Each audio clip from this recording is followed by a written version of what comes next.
Good afternoon, LBC Radio. This is Corey Rosen with the Story Podcast. Today I have on a special guest, Miss Autumn Phillips. Autumn Phillips is an actor, singer, dancer, dance teacher, and choreographer from Chester County, PA. She earned her BA in theater performance from Franciscan University of Steubenville, Ohio, and in 2021 she moved back to PA upon graduation. She has since performed in a variety of shows in the past few years, including The Crucible, Sense and Sensibility, Shrek the Musical, Jesus Christ Superstar, and A Christmas Carol. She'll be performing in some murder mysteries this summer with Without AQ Productions, and was most recently seen on stage in Spongebob the Musical with Revival Productions. She has also choreographed two high school productions of Beauty and the Beast almost simultaneously this past spring, and has choreographed productions of My Fair Lady and Chicago. Autumn has taught a variety of dance classes with amazing companies around the area, including Servant Stage and Revival Productions Arts Conservatory. Most recently, she was promoted to the group class/summer coordinator at RevPAC. Autumn is so thankful for the opportunity to create and share art, and most especially loves teaching young artists to find themselves through the beauty of their art. Autumn, how are you doing today? I'm good. How are you? I'm doing pretty good. So, what inspired you to become this dancer, this musician, the singer, the actress? Well, I think originally it was because I would like start singing and dancing around the grocery store, and my parents realized we need to put her in dance classes or something because otherwise she's going to be a menace. So I got signed up into dance and theater classes basically as long as I can remember, and just really fell in love with it. And was around the time I was like 14, I want to say, like I just realized I didn't ever want to stop. And I was like, I got to just make this a really big part of my life. And now I have, and I spend every day doing some sort of theatrical endeavor. So basically, you were the piggy from Sing, right? Yes. Yes. Yeah. Yeah. So, what is it like to be a choreographer? What knowledge do you have to ascertain to be able to group together people, acknowledge their different skills, and then make something look good?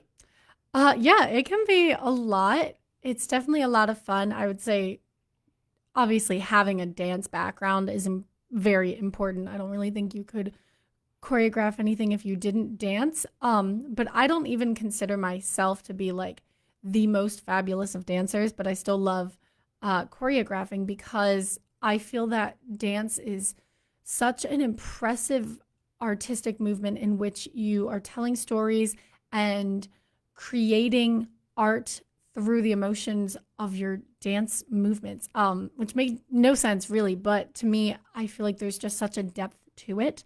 And so when I'm choreographing, it can be challenging to work around people's like different skill sets, especially in a high school level, which is what I do a lot of, because you do have students who are very well trained and then others who have never danced before. Just there. And they're like, well, I guess I don't know. I just was told I need to be in the musical and now I am here and you're telling me to dance, and what is a kickball change?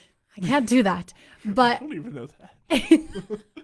but like it's really fun to also get to see these kids start to understand this and all of a sudden be like, "Whoa, I can do that. This is really fun actually. I enjoy this." So having the challenge of overcoming these differences in skills and understanding and then watching it all come together is amazing. But it can be challenging. So I do like to try and keep things simpler so that it can be done well as opposed to overly challenging and kids can't always grasp it right away. And you can do a lot of stuff that looks good. I remember one of my first dancing experiences was Shapoopy from the Music Man, Mm-hmm. and just even chasseing from side to side, and grabbing your partner, spinning them around was, very very simple. But my gosh, did it look great, Mm-hmm. especially for a bunch of high schoolers. Yeah. When you can get those high schoolers to be doing something in unison cleanly, it just looks phenomenal. Yeah. So, what is it like having to work for children? What are some of the biggest hurdles you have to get past? Do you mean like the young children or the teenagers? Well, let's do both. Okay, the young children, getting them to stay focused and motivated can be exceedingly challenging, especially because kids in a dance class specifically for me, it's physically exhausting, and so if you have kids in like multiple classes or even just one class, it can feel like a really long time for them to have to Mm. stay focused on doing something specific with their bodies, which can be really challenging, is keeping them interested and engaged. And so trying to focus on the fact that they're there to grow as artists, but also to have fun, I think is really important. And I think that that can be helpful, but it can still be hard. And then with teenagers, um, I think the challenges come from, if you're an inexperienced dancer as a teenager, it can just be hard because you're so much older. Your muscles are and bones are pretty developed. I mean, you're still Hmm. usually growing, but it's harder to get into that. Like learning a new language when you're 4 is a lot easier Yeah. than when you're 16. So it's the same thing. But as long as the teenagers have a good attitude, I love working with them because they have this work ethic and this drive that's inspiring. It's all about the attitude, really. Because when I was younger, I was like, "Well, what's the point?" But you got to realize with theater, there's like certain there's a flow to it, right? When the emotions come too much for dialogue, you sing it. When the emotions come too big for singing, you dance it, and that's why dancing really matters Mm-hmm. in musical theater because it's the portrayal of that great emotion that you can't just get across by singing. Absolutely. So, were some of the challenges for you as a child in dancing and singing and all these different things? What were some of the challenges that you had to overcome or face as a child?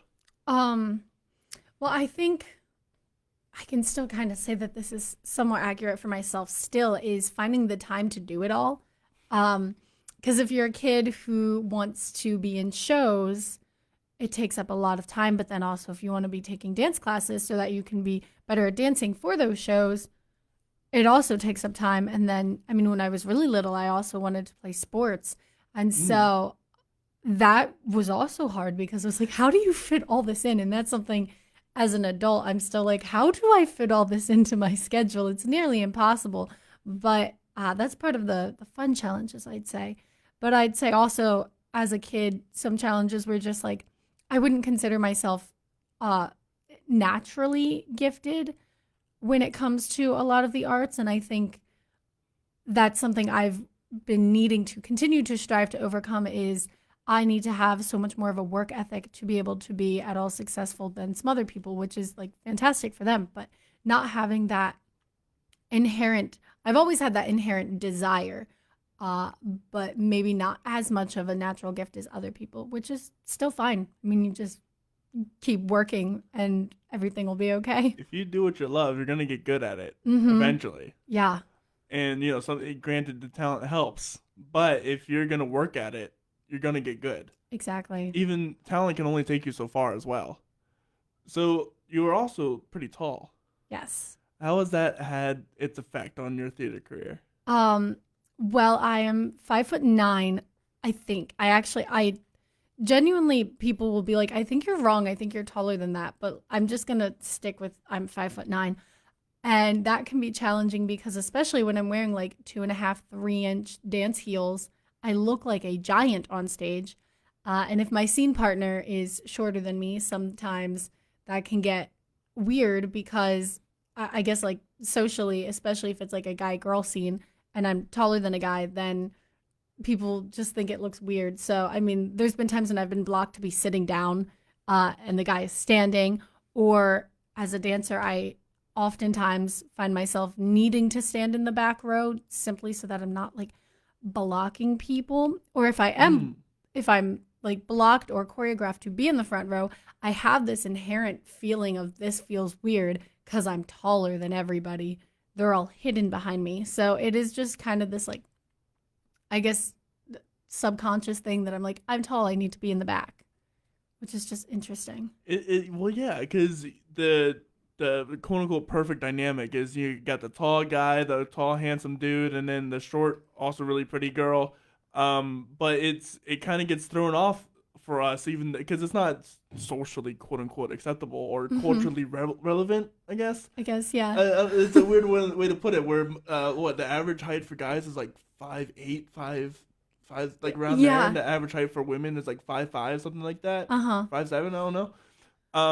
But and then you have you as 5'9". I know some girl who are 6 foot, and I'm like, I'm 6'4", so it's not I'm a giant. But for even when I see girls that are like your height, I'm like, wow, that's big. So I'm sure on stage people can be like, wow, hey, hold on, what's this going on here? Yeah, it's definitely different and strange, but also, I mean, a fun challenge to overcome as well. And also, I think people are starting to realize that, like, oh yeah, women can also be tall. I mean, like, you just look around. The average might be lower, but like, it's not impossible. No, it's not impossible. I've met some very taller women than me sometimes, and so I'm like, hold on a second. Yeah. So what's it like being a woman in the theater? There's got to be a whole lot of differences. A whole lot. I've heard it's a lot more stressful. It definitely can be. I mean, outside of just like challenges that women face in general, because that's just how life can be.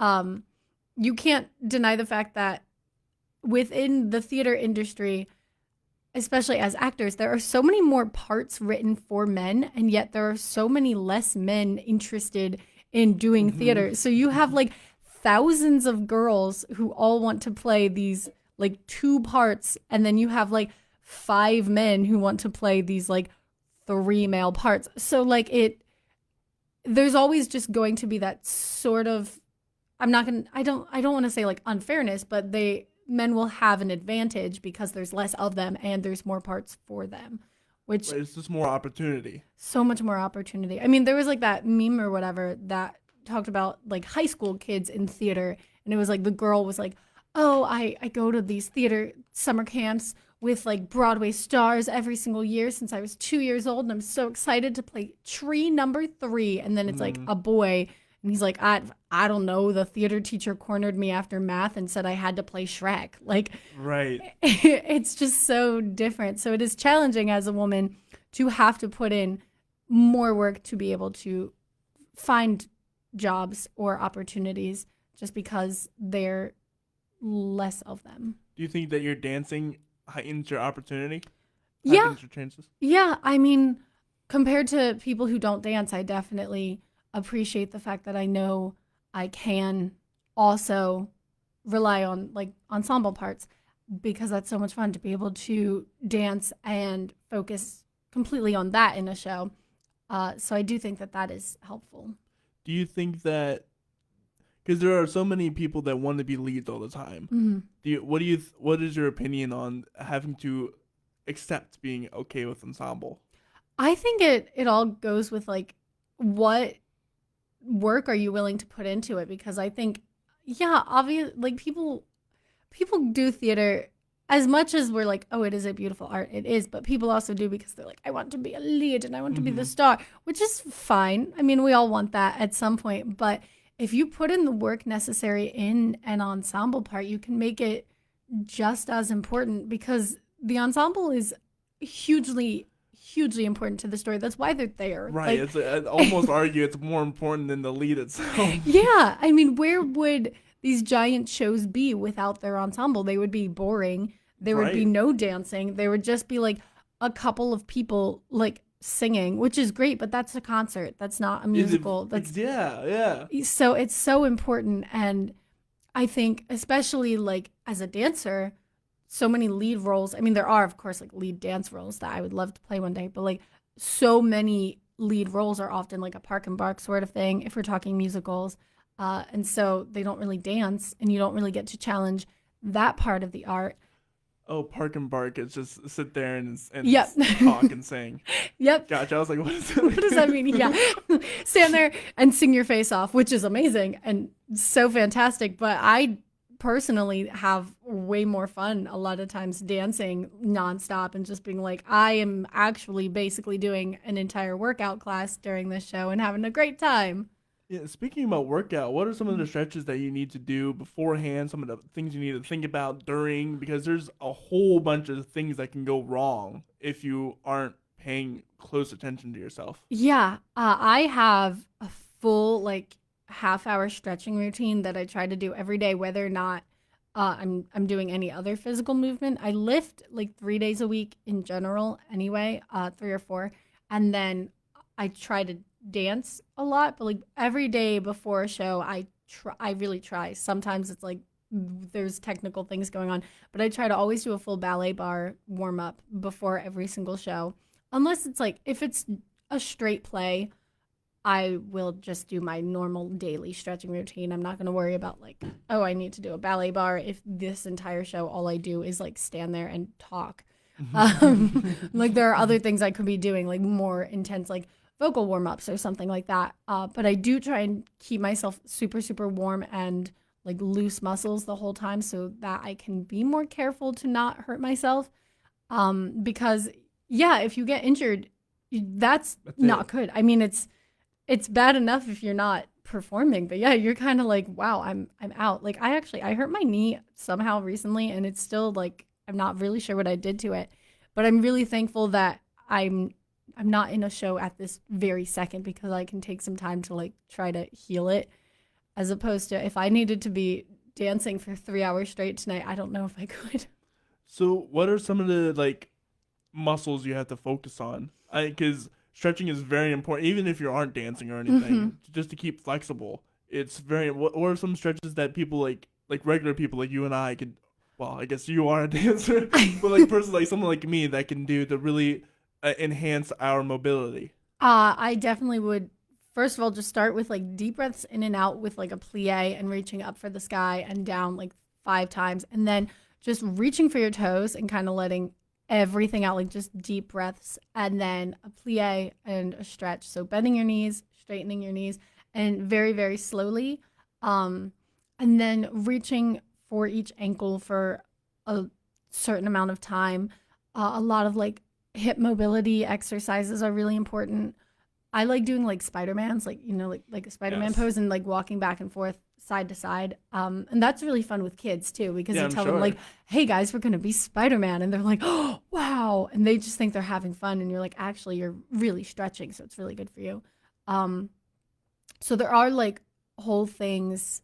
I'd say focus a lot on like hamstrings and quads and like your hips and everything. I mean, really just your entire body be warm, loosened. I do feel like as a dancer, there are many times I am dangerous about not fully like stretching my arms and shoulders as much as I can because I'm always like, oh, legs, hips, Right. ankle, all of that, I'm good. And then like my shoulders, I have not been stretching. That's not good. So and you have to post. Do you post stretch as well? Yes, absolutely. And why is that important?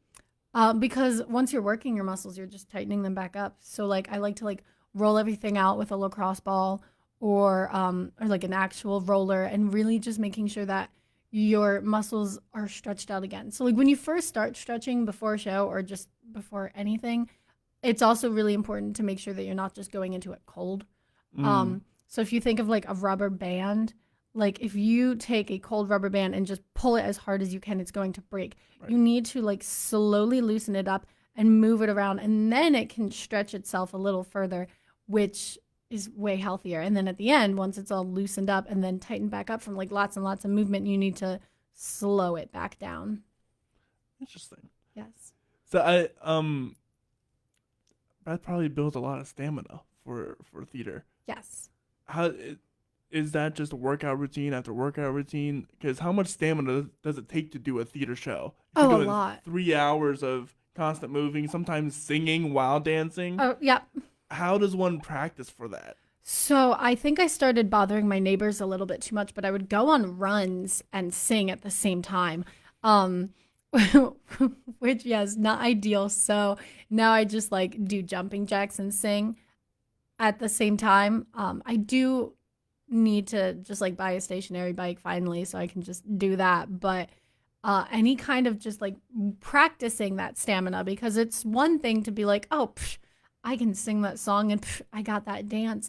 But putting those together is really, really challenging because you're using up way more energy. And already when you're moving or singing, your breathing is going to be a little different. So when you need to do them at the same time, you need to have that practice of doing them at the same time. How do you control your breath? I mean, what do you mean? Like, cause when you're running, you go, but then you gotta sing, and then you gotta like control your airflow and like all that kind of. It's hard. I mean, I guess I try and think about how would I breathe if I was just singing it and focus first on that and try to work the out of breathness from the dancing into the singing breathing, if that makes any sense. Well, it's probably much more complicated than that because I mean you got to think about it. You're trying to catch your breath, yep, and you're trying to push air out. I'm sure there's a lot of concessions you got to make. Sometimes, like, okay, I just can't do that dance move because I can't personally sing while doing that particular dance move because it's just too strenuous. What's it like creating a dance routine? It can be really hard, but also really, really fun. I mean, and every choreographer has a different process. I need to just like put on the music that I need to choreograph to and improv for a little bit and see if I like anything. And then I'll just start writing it down. Like I'll put it on and just kind of improv, see what happens. And then if there's moments that I'm like, oh, I really like that, I write it down. And if not, then I just get past it and keep going till I'm like getting things that I really like. And then if I get stuck, I will just kind of walk away and just listen to the song and not try to choreograph to it, but just listen and then see it in my brain. Because a lot of times I can even be like driving and listening to a song and then I can see what I would choreograph like in my brain. But I mean, it's definitely it's a moving target and it's challenging to do it all at once. So it's piece by piece. This might be a self-explaining question, or a dumb question, but how do you choose the style of dance per your piece? Most of the time, I mean, what I'm used to is like musical theater. So most of what I'm choreographing for is always going to be more like theater jazz oriented. I mean, there's been moments when the piece within that show happens to need to focus more ballet, or it's a more expressive piece and it can be more contemporary, or it's a obvious tap number. But most of what I've worked on personally as a choreographer is theater jazz style. So I use like jazz techniques and then the pizzazz of the theater jazz, and depending on the show, maybe some influence from famous choreographers or stylized versions that have kind of developed throughout theater history. Who have you found to be interesting to be influenced by, choreographer-wise? Bob Fosse. I wrote my senior thesis on Bob Fosse, and I just have forever been absolutely inspired by his work. More specifically, I could do a whole TED talk on it, but specifically the women who influenced his work. But I don't need to go into that too long because I could probably talk about him for like 5 hours straight. Wow. That's incredible. Yeah. But I mean, look up some of his stuff. It's absolutely amazing. And the way he changed theater history and dance forever is iconic. So what do you do now? I do many, many things.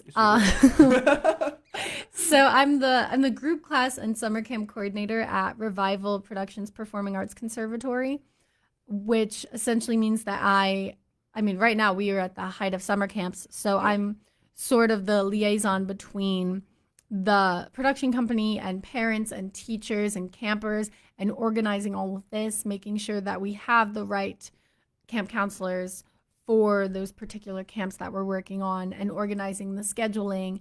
And I'm also currently working on revamping our group class schedule for next fall so that the conservatory can really hit the ground running in the fall with the rest of the school year, which is a really fun challenge. And definitely something that I am really loving getting to explore this whole new opportunity. But I also then teach at Revival while I'm also the coordinator. I am sometimes my own person that I need to go to when I'm one of the camp counselors or when I'm teaching some of the classes there.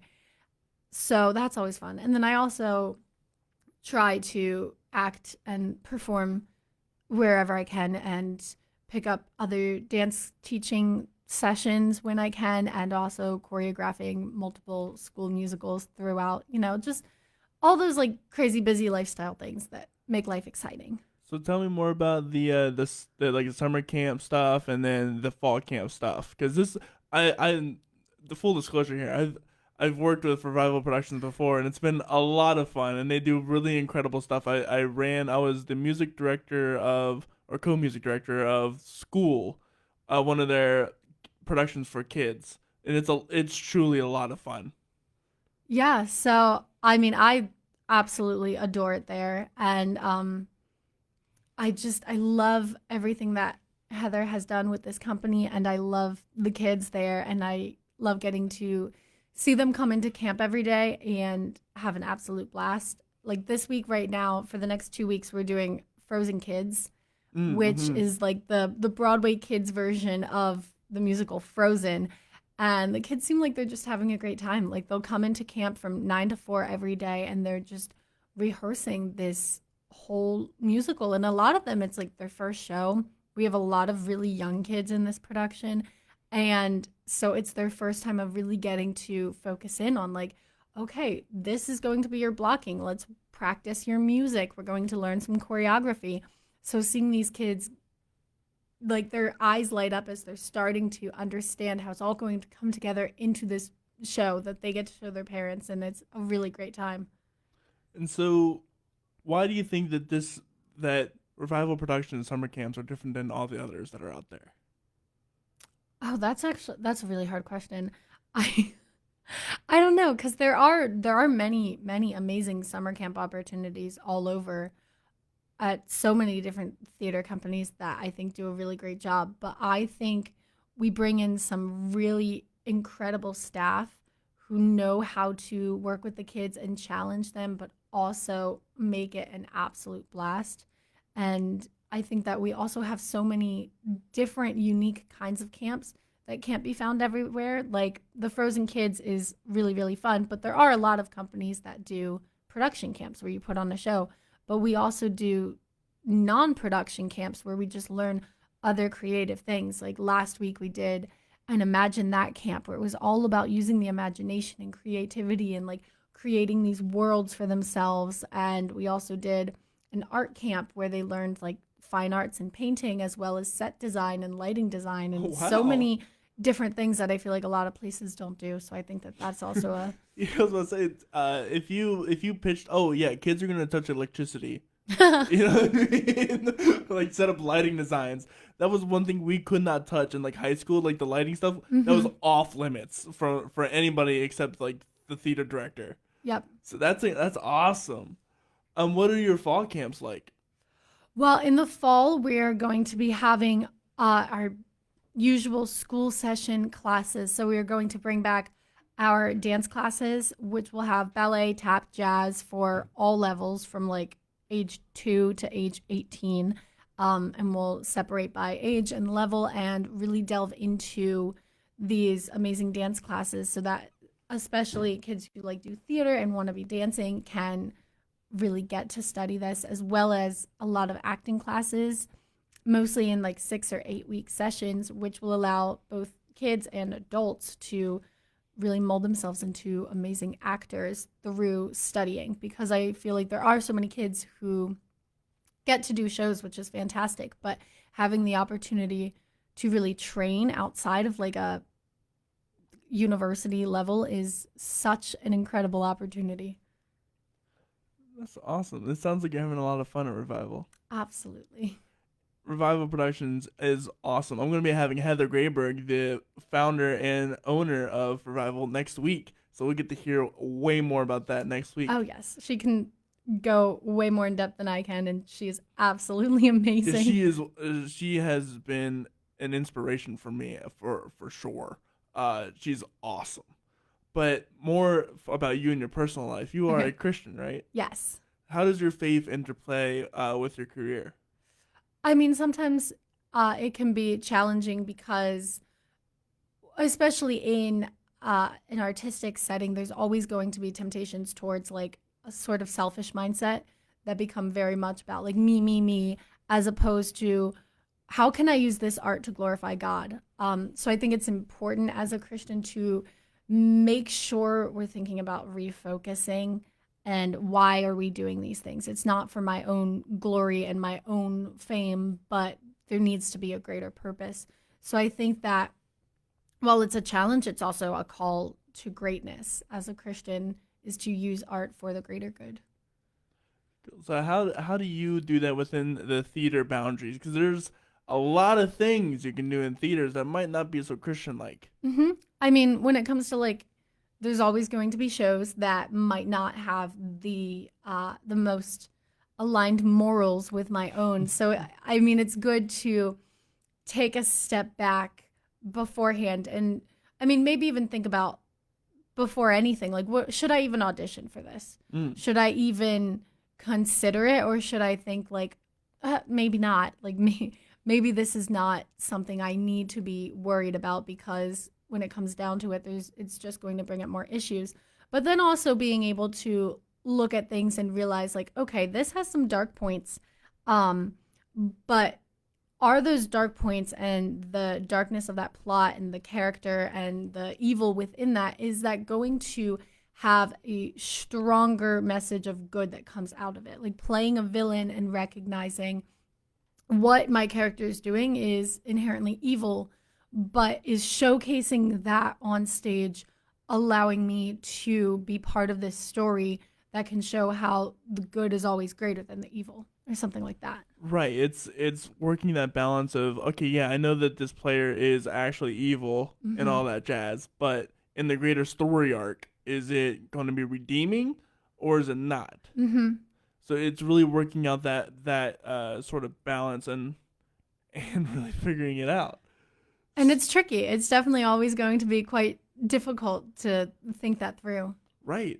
So with that in mind, like talking about honoring God, what is worship to you? Could you be more specific? Like, how would you define worship? What do you find to be your acting of worship? Is it when you dance? Is it when you show off your talents in a God and a God glorifying way, etc.? Yeah, I think all of the above. I think that there is so much to be said for worshiping God through our everyday actions, and just being a person who is trying, even not through like super specific ways, or super obvious ways, but trying to just share the light of Christ with people through who we are and how we interact with them. And I think that should showcase through our art, whether we are like singing in church, which obviously has so many of its own fruits and is so amazing and wonderful. But I feel like within theater and performance, like telling stories and allowing these stories and these moments on the stage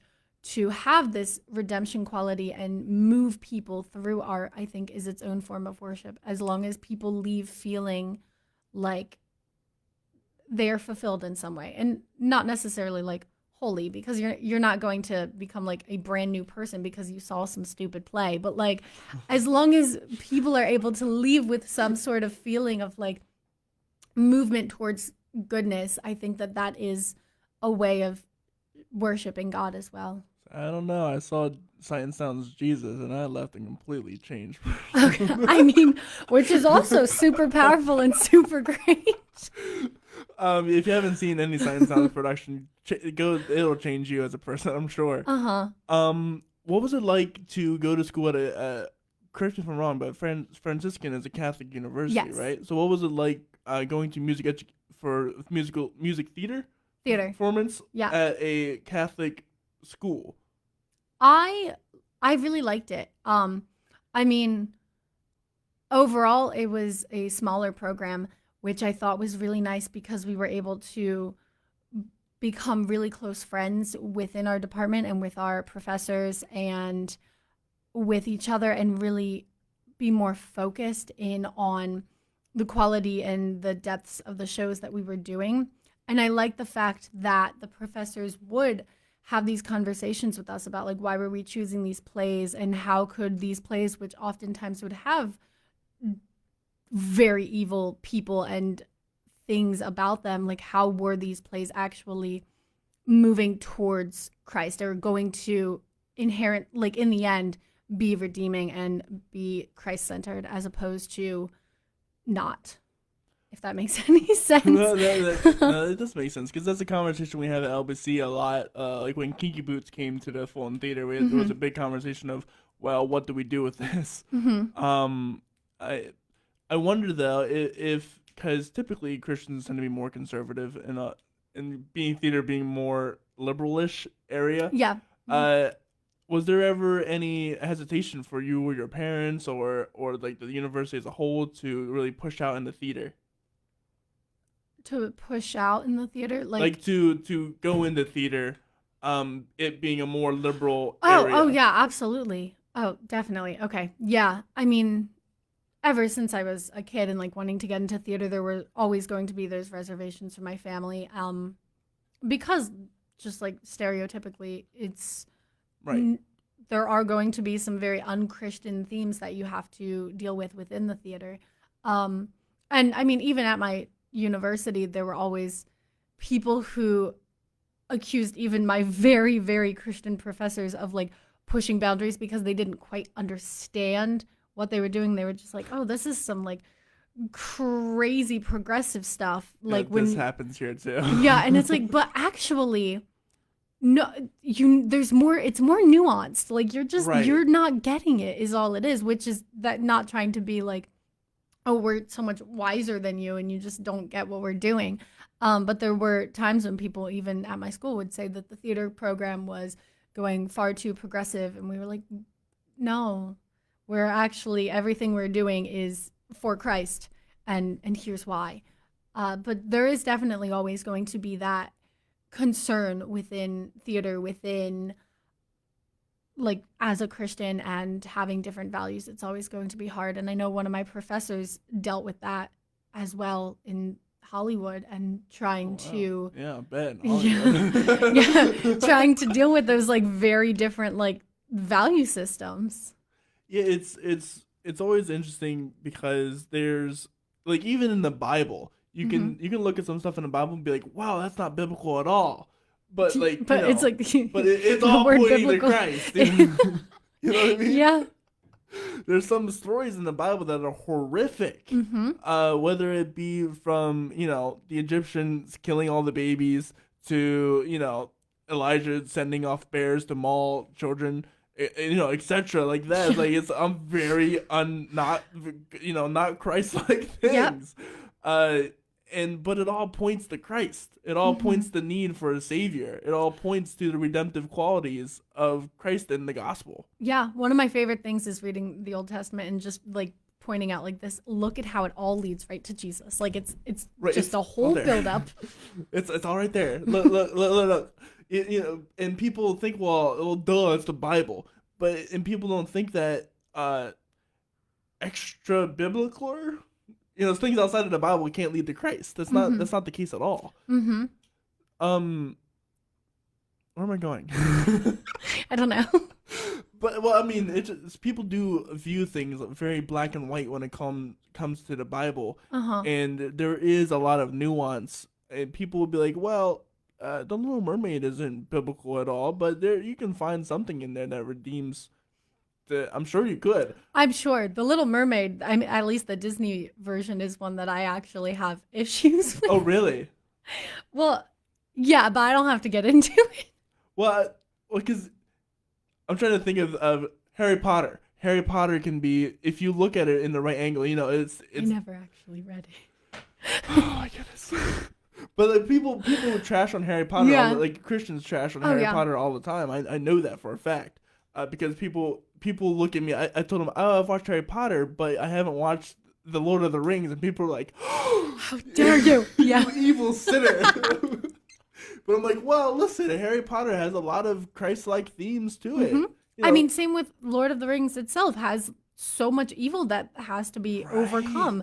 But we all know Lord of the Rings is Christ-centered at its core. And so Right. we don't argue like, oh, that evil is bad, so it's against Christ. We're like, no, it's very Christian. So let's say if you give trash about Harry Potter, you have to give trash to at least Lord of the Rings, at least Narnia, Uh-huh. because it's all sorcery. But we know that both Lord of the Rings and Narnia are Christian. So like, very quote unquote Christian because Christians wrote those things. uh-huh.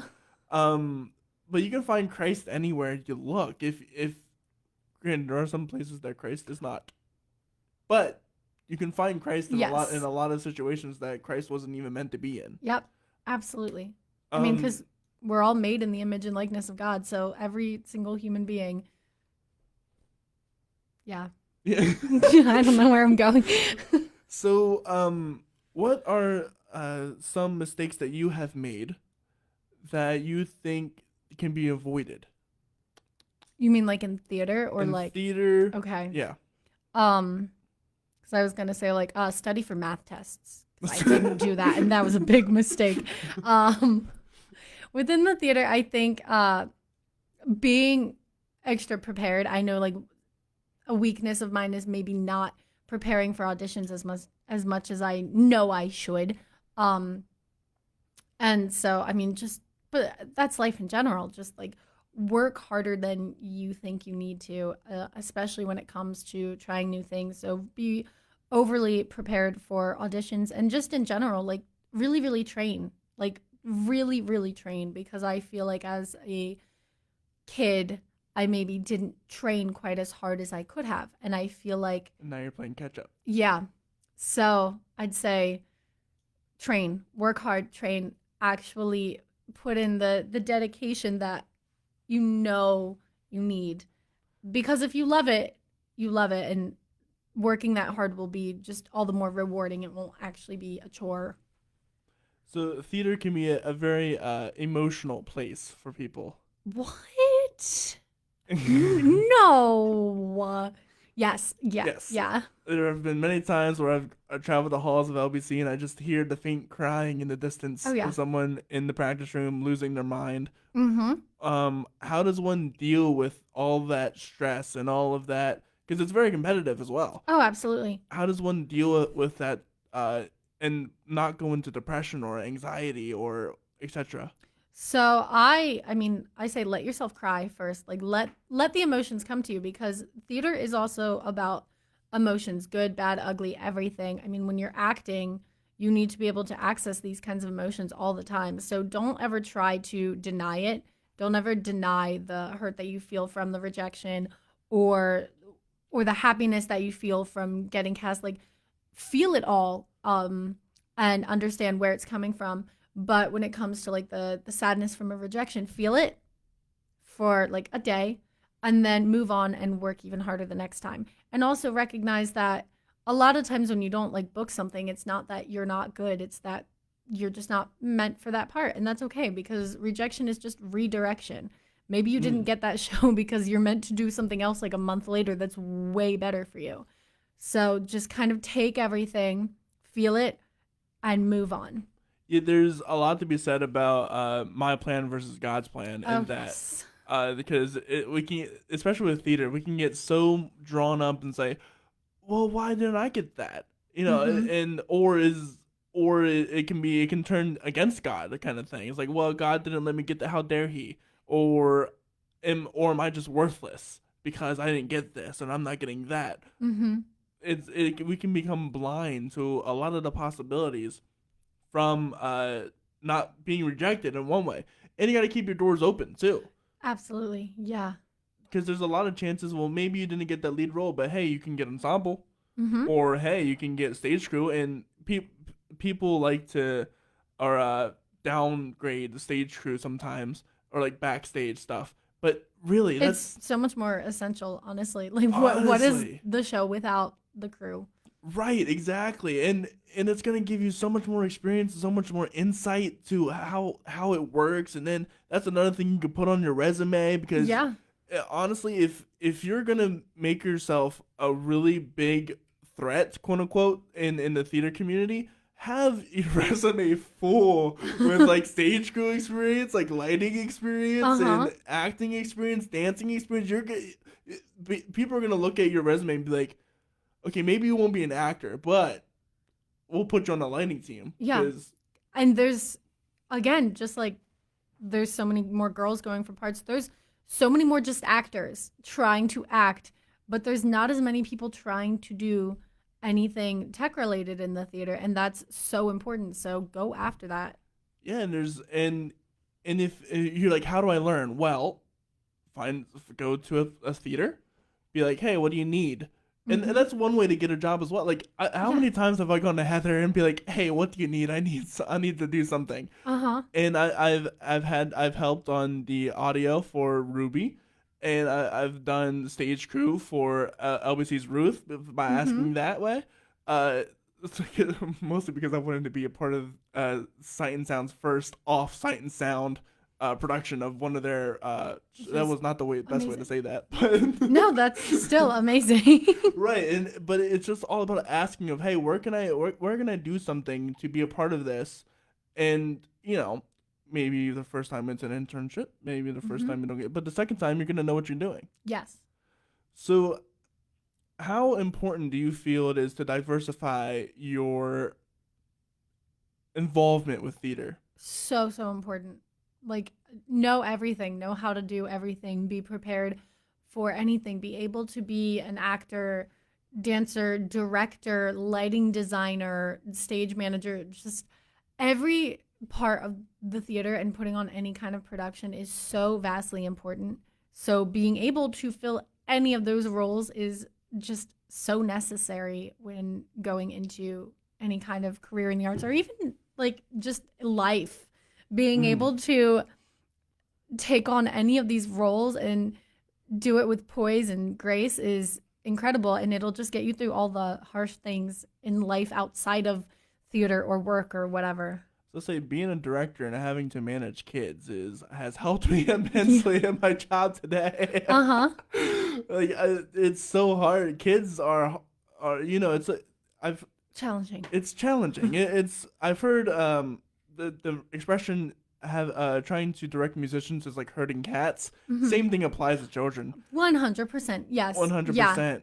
Because they'll go off in so many directions that you as an adult cannot follow. Yeah. And that includes physically and mentally, especially. Because I had a child yesterday who was so upset because he couldn't wear his shoes in the pool.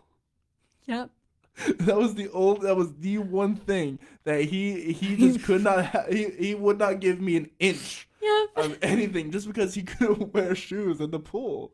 It's like to an adult that's like, why is that something you want to do? First of all, right. So yeah, it's hard because their rationale can be so different. And just trying to figure out, okay, what makes this kid click, and having to push kids, especially knowing the wherewithal to push a child, because you can either do really good work or you can do really bad work when it comes to pushing, because it's when it comes to swimming, especially if they go under once, they're like, oh, I'm dead. Yep.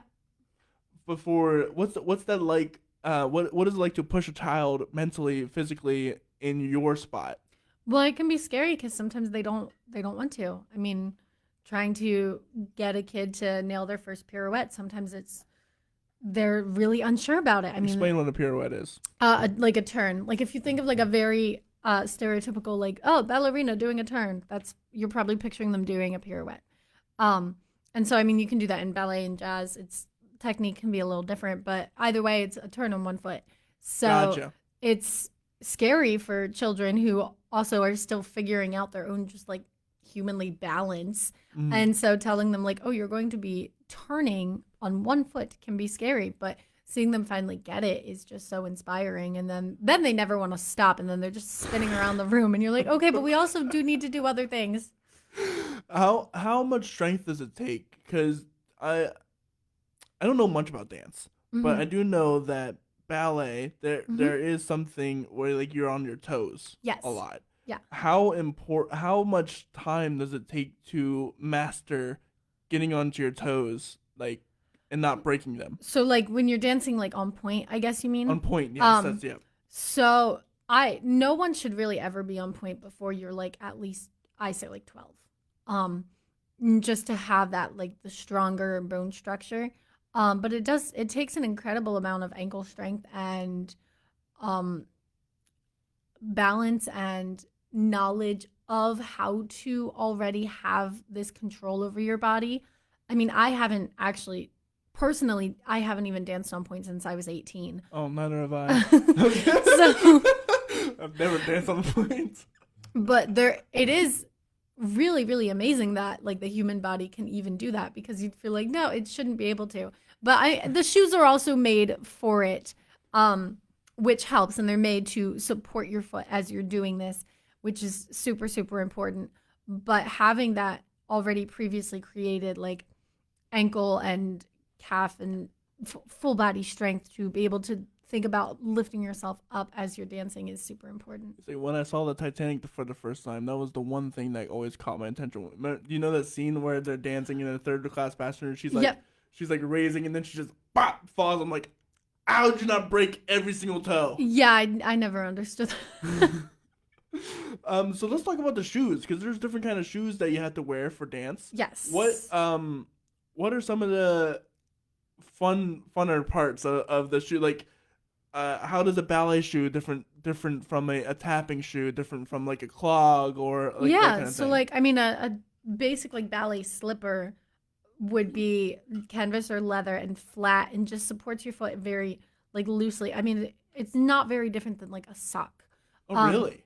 And that, I mean, it's made out of either canvas or leather, so not just like sock material. I don't even know what socks are made out of. It's but probably like cotton. Probably. But it's very similar in that it gives you a lot of mobility and freedom in working through that ballet technique. So when you're working through getting your tendu all the way forward and you can really see the arches of your foot, it's really helpful, as opposed to when you get onto point, you are like in a wooden box and then a shank thing. And so it's still supporting you, but those can also eventually break. And that can be challenging. And then, I mean, you have like jazz shoes, you have character shoes, which come in many different heel sizes and strengths and ankle strengths. Like my favorite character shoes are a boot, actually. So it gives me full ankle support as well as a like 2.5-inch heel. And I mean, tap shoes have like the tapping taps. Yeah. So, I mean, all of the shoes are made specifically for what you need to do. They're all great. They're all so expensive is my biggest qualm. But don't doubt it, because you probably have like a collection of shoes. Here's like the stereotypical, oh, here's my shoes, and it's like all these fancy shoes, but here's you with here's my shoes, and it's all these wild shoes. Yep, exactly. So, what is it like to work in tap dance shoes? Because I wouldn't be able to take myself seriously if every time I stepped it went clickety clack. I mean, it is fun. It's very, very fun. It is very tempting to not stop clickety clacking, which can be challenging. If you put a bunch of kids in tap shoes and you're trying to teach them a dance and they just want to be making noise, it's like, okay. But I mean, also when I do the same thing, so I really can't judge them because it is really fun. But I just think tap is such an incredible art form, and the fact that it's just percussion with your feet. Like the fact that is something that we can do and have created, and it's amazing and so cool just to watch, to hear, to do. What is the main difference between tap and ballet? So many. I know. That's why. I mean, the techniques themselves are very, very different just in general, because you have ballet has this structure of all of this turnout and this specific way to do this for this reason. It's probably been developed for a very longer time. Yeah, than and tap kind of came out of creating music with your feet, and so the way that technique has developed over the years is going to obviously be very different, because you're actively trying to make noise with your feet, whereas in ballet you are not. Because correct me if I'm wrong, with tap it's more about being very light on your feet, but ballet it's kind of more grounded in some aspects. It depends. I mean, in ballet, you always got to think about like use that plie, Right. but also thinking about like think up and think float. I mean, Right. there's so much to it. You could go on for hours. It's always been interesting because I love tap. It's so much Uh fun. huh. Correct me if I'm wrong, but is tap and clog kind of similar? I've never studied clogging. But I think so. It's clogging is the same kind of idea where you make music with your feet. Uh-huh. It's just I don't think they have the clickety clackities. No, it's the shoe itself. What are the clickety clackities called? The taps. Oh, they're just literally called taps. I think. I could 100% be very wrong. I'm like. It sounds more specific than clickety clackities. No, I'm concerned with myself. So as we're wrapping up our time here, granted we don't have a lot of time today, unfortunately. I want to get to some of the more generic questions. Okay. So, being in this industry for a long time, you have learned an immense amount of knowledge. I like to say so. Well, going to college, I'm sure from where you started at 0 years old, I'm sure you've gained an immense amount of knowledge. Yes. You just came out just dancing immediately, right? Yeah. No. So, what is one thing that you know now that you would wish you had known when you first started your craft? Keep in mind why we do it. Like, yeah, I keep saying train and work hard, which is all inherently so true. But at its core, theater is, we're getting paid to play make-believe because as human beings, we are inherently wired for telling stories and copying other people. Like that is just who we are as a species. And so it's, I think, important to remember that what we are doing is playing pretend to tell stories and just remembering, yes, work super hard at it. But I mean, that's why we do it. I remember, these posts going on Facebook all the time. Tell me your job without telling me your job. It's like, well, I get to pretend make believe for money. Yeah. I mean, literally. And it's great because who didn't like to play make believe as a kid? Like, right. Exactly. and granted, there are people who were engineers as a kid too and loved doing that. Yeah. But Lincoln Logs. Yeah. Same thing as theater if you think about it. Very true. He's pretending, oh, this is my log cabin, and I'm living in it. Yep. So what's some things that you didn't expect when you came into this field that have happened to you? Oh gosh, I don't know. I mean, I'm trying to remember back to like, wow, when I was a small child and what did I expect? Probably I mean, how much I've just made it a huge part of my life. Like when I was a kid, I wanted to do this, but the fact that I am able to make theater my entire life right now without like being on Broadway. Because I think as like a child, you kind of think like Broadway's the goal. Yeah, which I mean it's great. Yeah, I love going to see Broadway shows, but there's so much more to the theater industry and the art of performing and creating theater art than needs to be on Broadway. Like it's so important for everyone everywhere. And I'd argue that in a lot of cases there's a lot more talent in the local scene than there might be on Broadway in some cases. Sometimes, yeah. I know that for sure within regards to the music scene, especially nowadays. There's a lot more talent locally than there are in the pop charts per se. So what, granted, because theater you can get this giant ego, you can get these giant big space ideas. What keeps you grounded? I think maintaining friendships, especially maintaining friendships with people who are not in theater, to remind myself that like there's life outside of you. There's life outside of make believe. Like, I mean, I personally, I don't like. I definitely would struggle more with a lack of confidence as opposed to having an overbearing ego. But it's always either way, it's still scary, and a problem that comes with working in the industry is like, am I not good enough for this, or am I like too great for everybody else? Like that's always going to be these temptations of anybody who does this. So reminding myself, work hard. Why do I do this? And also, there's more to life than this. As much as I love it, there's other human relationships that need to be like focused on and nurtured, and there's my spiritual life that needs to be put first, and thinking about the fact that theater is so, so important, but there's so much more to life. So then the inverse to that, besides God, what is your biggest support? Family and friends. Have your family always supported you? Yeah, I understand it. No, support it. Yes. Understand it? No. I love my family so much, but they definitely don't fully understand why I want to do this, or why, or like how it really works, or like why I keep doing this. But they always come and see my shows and be supportive, which is really, really appreciated. That's exactly what my family is like with doing this podcast, because it's purely a passion project for me. I don't make any money currently off of this. My parents are always like, granted, my grandmother was like a depression baby, so she's like she was a baby boomer, but growing up by depression people, she was like, why aren't you doing something that makes money? Yep.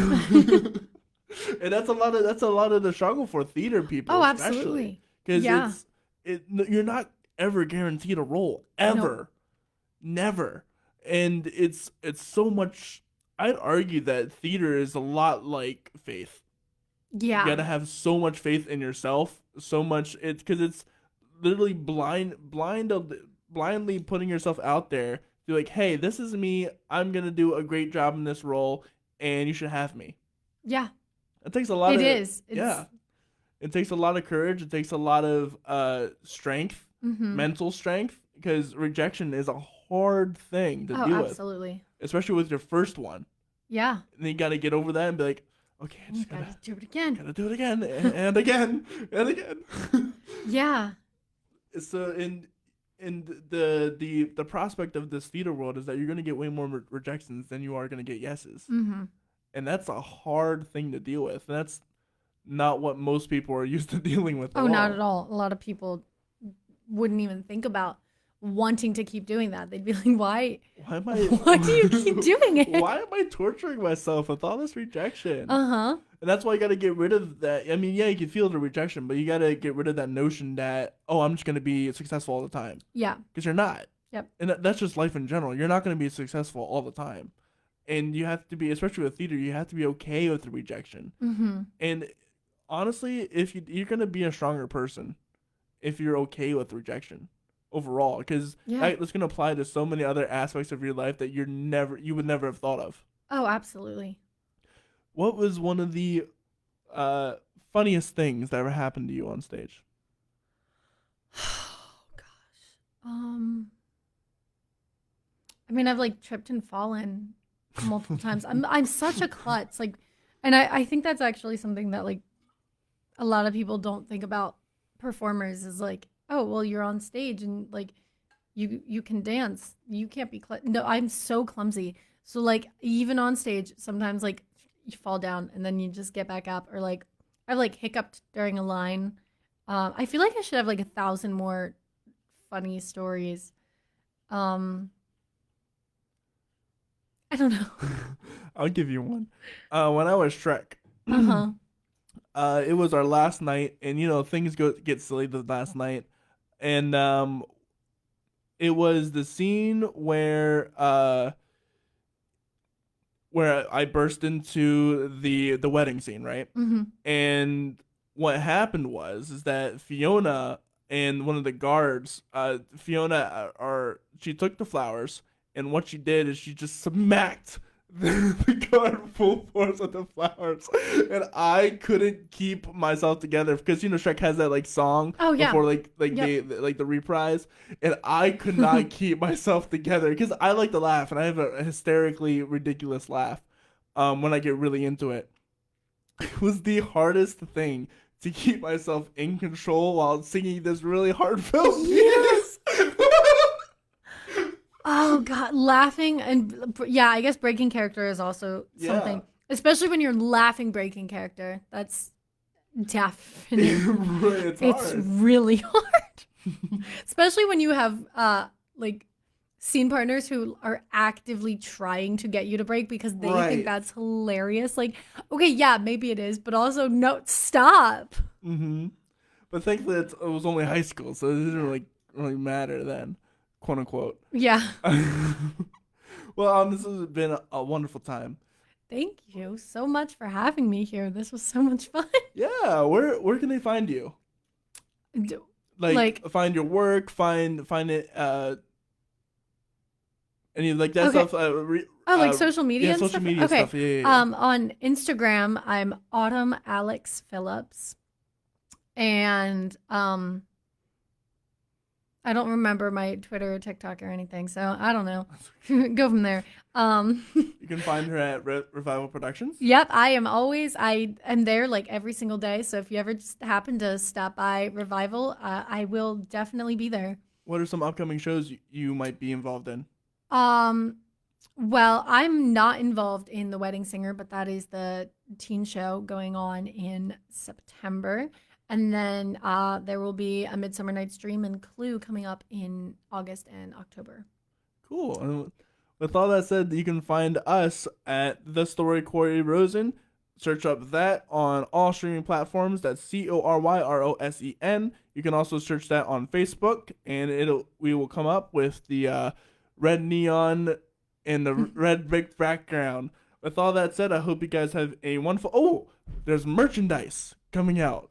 Yeah, that's right. I got stickers.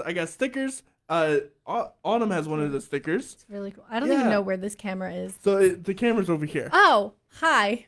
So the sticker, it's the story. You can DM me, and I'm also coming out with hoodies that have all the 51st guests on the back. That is so cool. So if you want a hoodie or a sticker, you can DM me at Corey Rosen. You can follow, find my personal profile. That works too. But if you want to, you can find us on Instagram, _story.